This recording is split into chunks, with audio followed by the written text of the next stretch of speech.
I forget. Is 7-2 off a good hand? Might as well raise.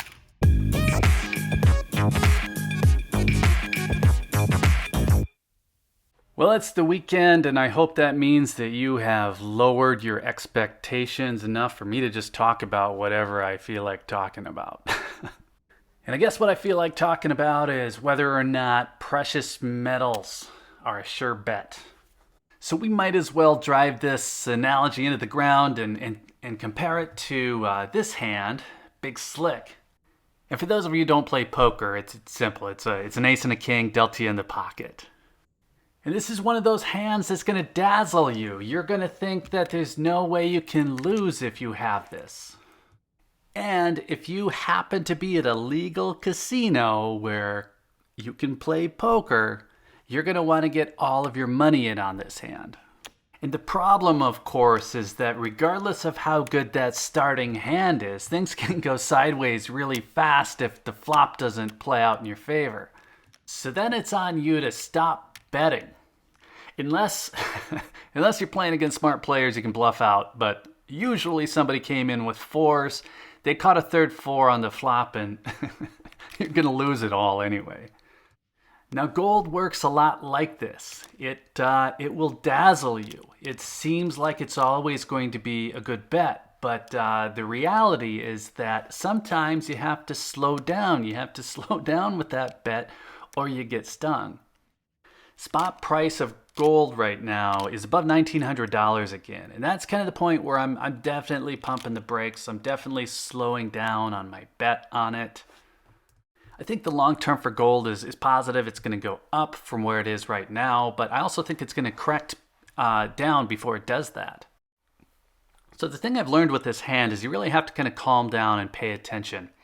I know that when I see this, I get excited and I want to run with it, but I know that I've lost more hands and busted out of more tournaments with these two cards than any other pocket hand. I've also seen gold make big runs on spot price and then fall and trade sideways for years. So it seems like another situation where you kind of need to calm down and pay attention. Now, I hope when the friendly people at YouTube review this video, they realize that we're all a bunch of grown-ups here, and I'm not promoting gambling. Really, we're talking about gold. So don't ban me or whatever it is you do. So back to the analogy. If the board is these outside factors like the economy and all of that that's outside of our control, the board has like 2 sevens on it, right? Like a warning shot. And I don't know, maybe it's time to check. Maybe slow down, maybe see what comes on the turn. So I've continued to make these small purchases, those 1/4 ounce American Gold Eagles, but I've held off on any larger purchases. I've made a couple. I've purchased a couple 1 ounce coins on specific dips, and I'll do that again if we hit a certain level. But if we continue to go up, I'll probably stop buying altogether until things cool off a bit. Now that doesn't mean I'm folding. I might just, get up and go check out the noodle bar. All right, so here's another fun hand. This is your 7-2 offsuit, otherwise known as the worst hand in poker. And every once in a while, you'll be in the big blind and you'll get this hand and you'll make it to the flop without having to actually pay anymore. Now this represents all you people out there who already have enough gold. You don't have to bet anything. You don't have to be pot committed. You don't have to make stupid moves. You can just wait and see if you just happen to hit. But wait, there's more. So now if I was pumping gold, back to our Big Slick starting hand, this would be like your $10,000, $20,000 gold predictions. This is just gonna be, we're gonna flop out 3 more cards that are perfect, and hey, we hit the we hit the royal flush, right? I mean, I've done that twice. Three. Well, no, I've done it a few times. In a casino twice. So there are a lot of people talking like this is the foregone conclusion. This is the hand that's coming in, and look at all this money you're going to make if you just make the right bets on gold right now. It's like the Peter Schiff kind of story. And remember, Google, it's just a bunch of grown-ups here talking about responsible investments and purchasing assets and not talking about gambling in any way. And for the record here, I'm not down on gold whatsoever. I'm not a pessimist on it. I'm a little, I'd say I'm a realist, but I'm not trying to tell anybody you shouldn't be buying either. I'm really just saying be a little careful right now. Pay a little attention because a lot of different, a lot of different things can happen. Maybe the board hit one of these, and then the turn hits, and somebody improved again, and then the river comes, and now you're screwed. All right, that was fun. Okay, we're done with that YouTube. We're only talking about gold, grown-up stuff. I think we have a few crazy months ahead of us. I think we're going to see a correction, and if we don't, I'll be surprised. I can't predict this. I feel like we're going to see it. I feel like it's going to be a buying opportunity, and then I think over the long run, the price of gold is going to go up. Timing and how long that correction will last really depends on a lot of things. We have a lot coming up. We have the election. We have a pandemic still on the run. We need that vaccine, and we need some good economic news. Now, I'm not a nervous person by nature, but there's just a lot going on right now, and I definitely think it's a weird time to be buying precious metals. So be careful. Don't don't go on tilt. And always make sure you follow your local gaming rules.